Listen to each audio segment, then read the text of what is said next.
Привет! Расскажу подробнее, как решать тесты при помощи приватного ассистента на базе искусственного интеллекта Chimate AI.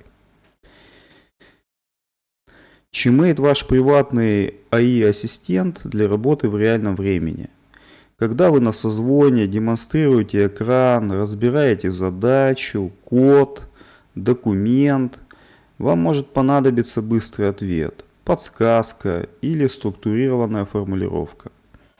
Но не всегда удобно открывать AI-чат прямо на основном экране, который видят коллеги, либо вообще малознакомые люди.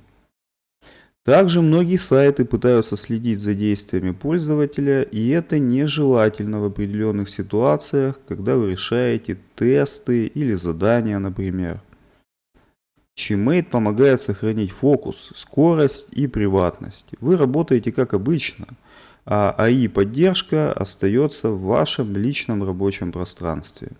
Это очень важно. Начну с общих рекомендаций для решения тестов и заданий на сайтах, которые пытаются следить за пользователем. Нужно соблюдать несколько мер предосторожности. Первое. Курсор мыши не должен покидать страницу. Лучше вообще развернуть страницу на весь экран. Нельзя переключать вкладки. Третье. Нельзя пользоваться расширениями для браузера, потому что их деятельность может быть заметна для активной страницы с тестами. Это все легко обеспечить, если вы работаете с Chimate, но есть и неочевидные вещи. Не нужно вводить ответ очень быстро. Обдумайте его сначала. Процесс должен быть естественным. Не нужно делать копи-пейст. Вводите ответ вручную, даже если писать нужно много. Не нужно разрешать сайту расширенный доступ к устройству. Он работает и без этого доступа. Там выпадает такое окошечко с вопросом. Нужно ответить «нет». Итак, какие же режимы у Chimate есть для прохождения тестов онлайн? Первый – это режим SDP. В этом режиме запускается отдельная копия браузера Google Chrome со включенным отладочным интерфейсом CDP. Через него приложение получает полный контент открытой страницы, а не только видимую часть на экране. Это удобно для длинных заданий, по кодингу, например, когда задание не помещается на один экран. Запускаем. Лучше запустить этот режим заранее. Залогиниться там, где требуется, немного освоиться с интерфейсом, потом приступать к тестам. Что тут есть?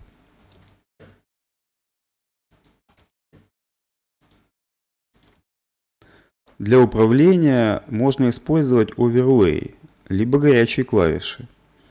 Оверлей незаметен для сайта, потому что работает на уровне операционной системы, и сайт о нем не знает. Это актуально для сайтов, которые пытаются следить за действиями пользователей, и потом в конце не засчитывают результаты, если замечают какую-то подозрительную активность. Тут имеется две кнопки. Скриншот видимой части страницы и скриншот всей страницы через SDP интерфейс. Как это работает на примере тестов? Например, для теста, который на экране, удобнее использовать обычный скриншот, потому что тут много вопросов идет в подряд. И нам нужно ответить только на один из них. Вот. Окно ответа выглядит так, что идет короткий ответ.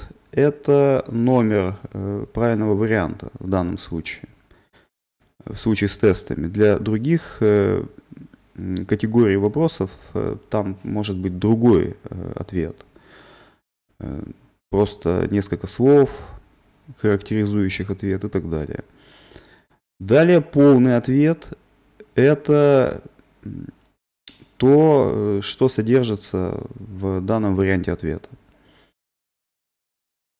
При этом в основном окне приложения немного больше информации. Тут еще содержится название вопроса и категория вопроса, в данном случае тест. Она определяется автоматически.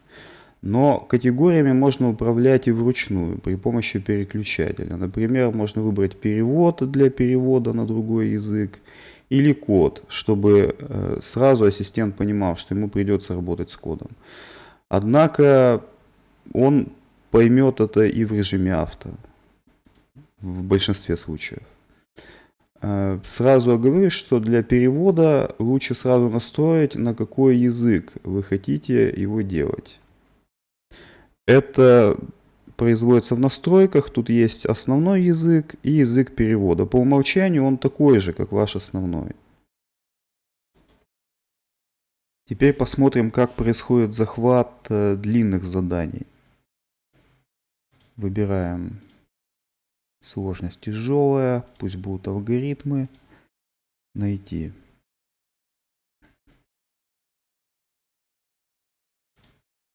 Любое задание. Нажимаем кнопку «Захват всей страницы». Вот какой-то ответ. Я его скопирую кнопкой, но вы так не делаете. Нужно переписывать. Вставляем, проверить код. Все отлично, как обычно. Второй вариант использования. Если у вас два монитора, то можно использовать один для основного окна приложения CheMate. Просто развернуть его на весь экран. Так. А второй экран уже использовать для заданий. То есть на нем будет развернут браузер. Как это выглядит без оверлея? Он в принципе избыточен при таком концепте использования. То есть у нас выбрано окно в режиме SDP. Это основное окно приложения. Оверлей выключен. Делаем просто снимок с прокруткой.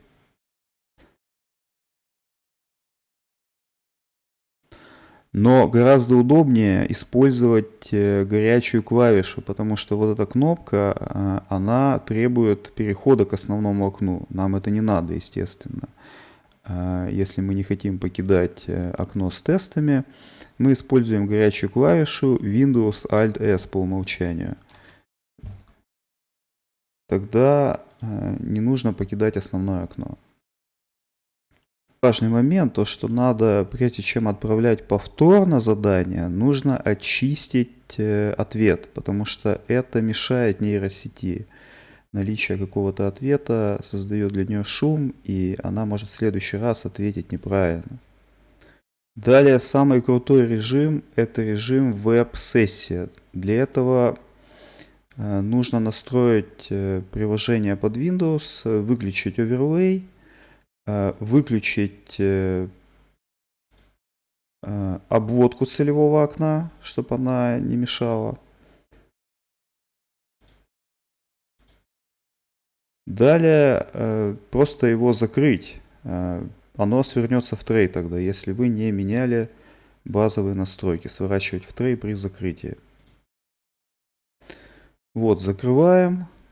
И важно, чтобы как приложение под Windows, так и в кабинет на сайте вы были залогинены под одним и тем же пользователем. После этого нужно перейти в панель. И тут есть вкладка «Веб-сессия». Произойдет Connect. Здесь можно выбрать экран, который мы хотим захватывать. В данном случае вот это окно. То есть можно выбрать либо окно, либо экран целиком. Дальше можно настроить уровень модели, простая, либо продвинутая, либо топ, и тип задачи. Оставим авто. Вот, соответственно, можно прямо с этого веб-интерфейса сделать захват, не трогая вообще устройство под Windows. Вот, ответ готов. Плюс в том, что при таком варианте использования вы можете войти в свой кабинет просто с телефона или с другого компьютера, или с планшета, и, соответственно, никакой суеты на целевом устройстве вообще не будет. никакой возни вот этой отвлекающей. То есть можно просто на другом устройстве делать все манипуляции и смотреть ответы и подсказки. Это очень удобно во многих случаях. Здесь прямо в окне можно листать историю. Есть навигация и все удобно. Какие еще рекомендации? Например, как понять, какой уровень модели подходит под задачу? Потому что моделей несколько, у них разный расход кредитов и разная скорость работы, потому что чем выше уровень модели, тем она дольше думает. Поэтому возникает вопрос, хватит ли для задачи минимальной модели или использовать более дорогую? Ответы выдаются в таком виде. Тема вопроса, категория вопроса. Категория вопроса в данном случае, например, тест, тема AWS Direct Connect безопасность. Да? И вариант ответа. А дальше в основном окне идет текст ответа. Так вот, если в этих данных есть какие-то нестыковки, например, текст ответа и вариант ответа не соответствуют друг другу, или вы по какой-то другой причине чувствуете, что ответ неправильный, или он просто вызывает сомнения, то, скорее всего, нужно повысить уровень модели. Это можно сделать как из основного окна и вообще не менять это. Также можно сделать это через оверлей. Вот здесь вот. Он синхронизирован с основным окном. Также можно сделать это по горячим клавишам по умолчанию Win Alt A.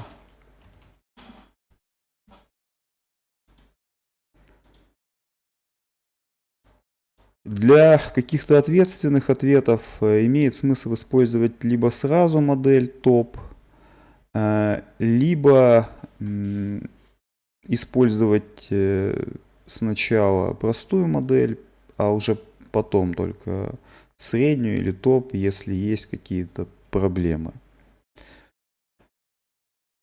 Для кода лучше сразу использовать модель не ниже средней. Какие еще есть полезные фичи? Например, в настройках есть возможность на вкладке Overlay выбирать режим активации. Это может быть удобно для митингов, конференций, когда вы шарите экран и ваши клики отображаются. И чтобы не делать лишних кликов, можно, они еще и бывают очень громкие, можно настроить сработку по наведению. Как это выглядит? При наведении на кнопку начинает бежать колесико прокрутки. Вот. И через определенное время кнопка срабатывает. И так с каждой кнопкой. Вот. И это очень удобно. Можно настроить время сработки. То есть тут есть по умолчанию 1,5 секунды. Можно сделать его меньше либо больше. Еще может понадобиться режим сворачивания оверлея. У него два режима компактности. Первый вот такой вот. И второй вот такой вот. Чтобы он не мешал, но при этом был всегда в доступе, можно воспользоваться этими режимами. Разворачивание точно так же по кнопке «Развернуть».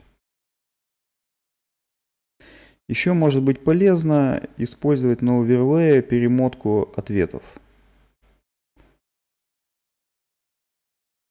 Если нужно посмотреть прошлые варианты, вот так это работает.